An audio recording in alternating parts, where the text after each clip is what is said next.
What is going on, everybody? Hope you guys are all having a great day today. So in today's video, we're going to compare the Sony A7R V versus the Sony A7 IV. And I have a bunch of different landscape shots here that I captured with both of those cameras. And that way we can do some side-by-side comparisons. And we'll take a look at things like the ISO performance between the two cameras, dynamic range, and just the overall image quality.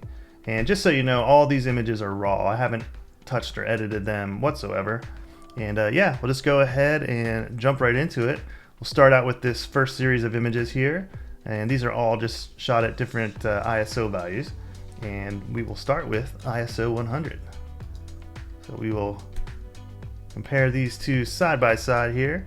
So we have the A7 IV on the left, A7R V on the right, and these images were all shot with the 100 to 400 millimeter lens. So anyways, let's go ahead and zoom in here and take a look around, and I will move things over more towards the center so we can kind of see side by side a little bit better. And right away I'm noticing that resolution difference in the A7R V. Things are looking a little bit bigger when we're zoomed into 100%. But in terms of actual detail, I'm not really seeing a huge noticeable difference between the two files here. And the noise looks to be about the same, which is to say that there's really not a lot of noise at all at this ISO. And in the sky, there is definitely like a little bit of a white balance difference between these two images. But as far as the noise, very, very minimal at ISO 100. Let's go ahead and we'll jump up to ISO 200 and take a look here. And just zoom in on some different areas. And yeah, again, you can see that resolution difference, but actual perceived sharpness, perceived detail, not really seeing a huge difference there. And really the noise is pretty much identical. Not a whole lot at ISO 200 either. Let's go ahead and we'll bump it up a stop to ISO 400. Let's look over here. Actually, let me pick a spot that doesn't have clouds rolling through. Oops, let's go back in there. Okay, so ISO 400, I'm actually starting to see a little bit of grain in the shadow here on the A7R V, and it's not as noticeable here on the A7 IV. Let's look at some of these other shadows. Yeah, kind of the same thing. To me, the A7 IV looks a little bit cleaner now, but not by much. Now, obviously the A7R V is a higher resolution camera, so even the noise is going to be at a higher resolution as well. But things are still looking very good at ISO 400. Noticing a little bit more noise in the sky as well. Let's go ahead, we'll jump up to ISO 800 now. And zoom in here. Bring this out. Yeah, just again, kind of noticing a little bit more of that noise on the A7R V in these shadowy areas.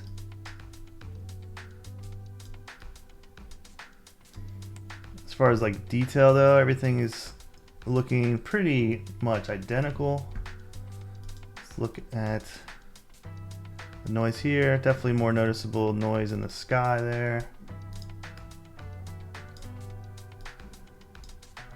But ISO 800 still looks good for both cameras, in my opinion. But yeah, seeing a little bit of noise here versus here. All right, let's go ahead and move up to ISO 1600. And there is an exposure difference here. So it looks like the shutter speed is about a third of a stop slower on the A7R V file. So I'm just gonna go ahead and boost up the A7 IV file by about a third of a stop.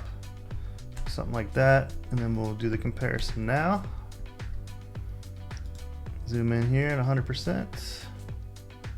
And again, in the shadows here, I'm definitely noticing a bit more noise in the A7R V versus the A7 IV. Not a huge difference in detail. You can see a little bit more noise, pretty much all over the image really, on the A7R5. Let's look up at the sky here. Yeah, a bit more noise here as well. Alright, let's go ahead now, just jump up to 3200. And yeah, it looks like another exposure difference here. Let me go ahead and adjust this as well by a third of a stop or so. And compare these now. Okay, ISO 3200. That load.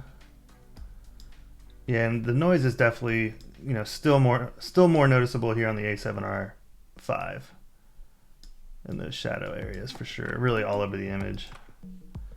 And let's go ahead and look at the moon a little bit. The sky, definitely more noise up there in the sky, 3200. And this is kind of, this ISO is really kind of pushing it for me for my own personal taste. Like I wouldn't really want to use this high of an ISO on the A7R5 or really the A7 IV, but it does look a little bit better, a little bit cleaner on the A7 IV. But it's still, there's still you know, some noticeable noise here for sure on the A7 IV as well. It's just more noticeable on the A7R5. All right, let's go ahead now, move up to ISO 6400. And okay, yeah, there's definitely a big difference here in this part of the image versus over here. Just a lot more noisy on the A7R5. Look at some other spots.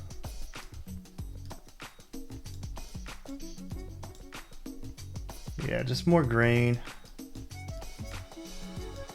Pretty much all these areas here, especially the shadows. Let's look at the sky. Now the sky is a lot more noisy compared to the A7 IV. I mean, the A7 IV, this is still pretty noisy, but the A7R5 is, to me, just looks a lot more noisier there. And then the last comparison here I have, as far as the ISO, is 12,800. I think both cameras do go above that, but this is kind of where I stopped. But let's go ahead and take a look here.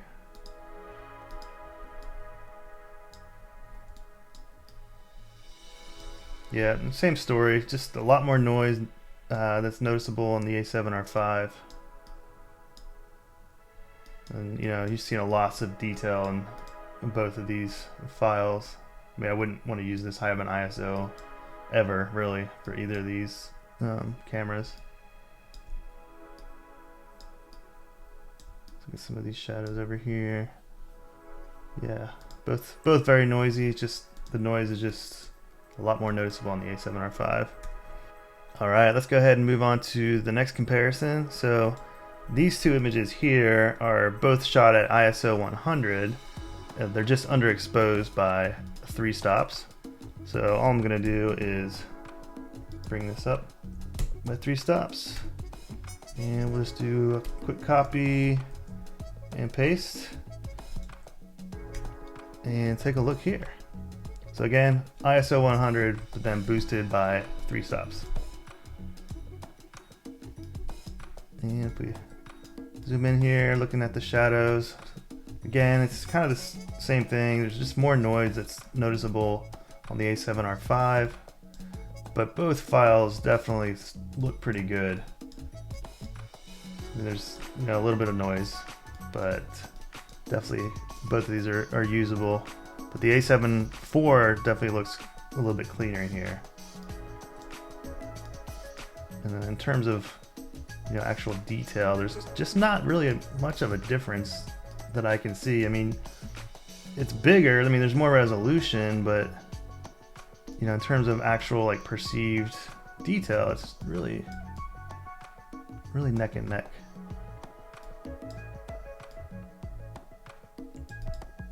Just take a quick look at the sky. Yeah, the sky looks a little noisier on the A7R5. But yeah, overall, you know, these are still usable in my opinion. I guess this would probably be the equivalent of maybe like ISO 800 or so. since we boosted this by 3 stops.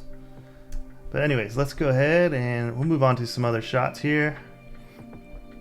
Alright, so for this next one, this is another mountain shot, and this one was shot with the 24-70 f2.8 G Master version 2 lens, and it's a bit dark, so I'm just going to bring up the shadows a bit so we can see things a little bit clearer here, and yeah, just something like that so we can compare a little bit easier. And there we go. So now let's go ahead and take a look. Zoom in here at 100%. And yeah, you can see the resolution difference here on the A7R V. But you know, both of these cameras are really great. I mean, they're both capturing so much detail, you know, especially with that awesome lens. But yeah, and you can see the lighting difference here. And these shots were just shot about a minute apart, and while the sun was kind of going down, and you can just see that difference that a minute can make sometimes. But yeah, in terms of the detail, I mean, there's not a huge noticeable difference between the two shots. You know, it's just a high resolution, so it looks a little bit bigger and whatnot, but as far as like the actual detail, it's pretty neck and neck to my eye. So anyways, let's go ahead, we'll move on to another example here. And again, I'm gonna kind of tweak the settings here just so we can see things a little bit. And notice how when I drag down the highlights, notice in the sky how it's able to bring back that detail there, which is pretty great. Alright, so let's go ahead, copy this, paste it, and we'll compare. And now I'll just kind of zoom in on, I guess, this rocky area here. And yeah, both shots look great.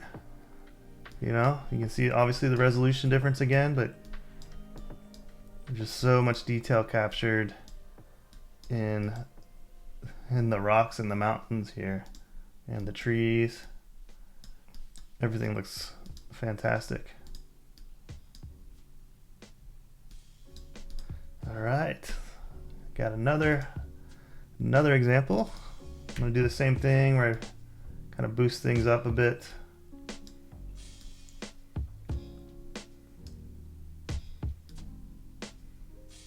Yeah, maybe something like that. All right. Okay, now let's look at some of these like kind of snowy patches up here. And again, there's just so much detail that's captured. Things look pretty awesome. But again, you know, it's not a huge detail, like perceived detail difference between the two. All right. So these next shots, so this is a waterfall here, and let's actually do like this. So for this this first shot here, I focused down here on this rock. Oop. Bring this over. There we go. So I focus kind of like down in this area, and you can kind of see as I move up, it starts to be out of focus, like up in here. But everything down here looks nice and sharp, looks great. And then for this next shot, I focused more in the back, and you can see what the differences are here between the two cameras.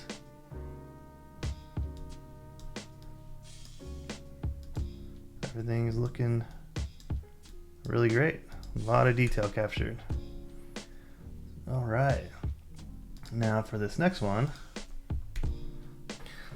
let's take a look here. Let's kind of bring these over a little closer. Kind of see side by side. Both of these shots are looking pretty good. Just capturing a lot of good detail here.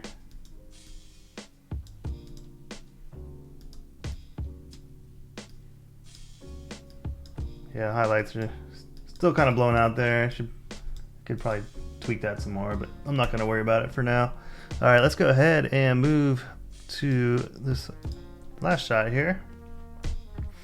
So this was shot with the 100 to 400 millimeter lens, and just had the moon coming up over the mountain here, and so I ended up focusing on the moon, and you'll see that the actual mountain itself is a little bit out of focus because I focused up here. But anyways, if we take a look here side by side, obviously you see that resolution difference, but both of these shots, there's just so much detail that you can see in the moon. You see all these craters, and man, it just looks awesome.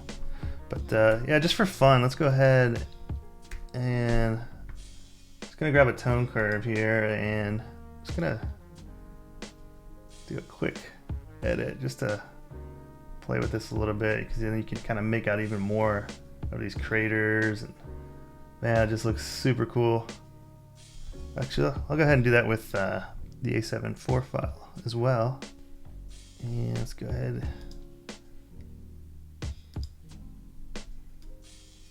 So this is just kind of for fun. This isn't really the way I would actually edit this moon shot, but just for fun. Kind of take a look here side by side. But yeah, both images you can just make out a ton of detail. I am seeing more detail here in the A7R V shot, but I'm pretty sure that's because there was a lot of clouds. You can kind of see them here. These were fast moving clouds, and I think some of those clouds are like covering up that part of the moon there. But regardless, I think both of these shots look pretty good. Alright, well, I hope that gives you guys a good idea of how these two cameras stack up against each other. But yeah, anyways, make sure you subscribe to the channel, and I'll see you on the next video.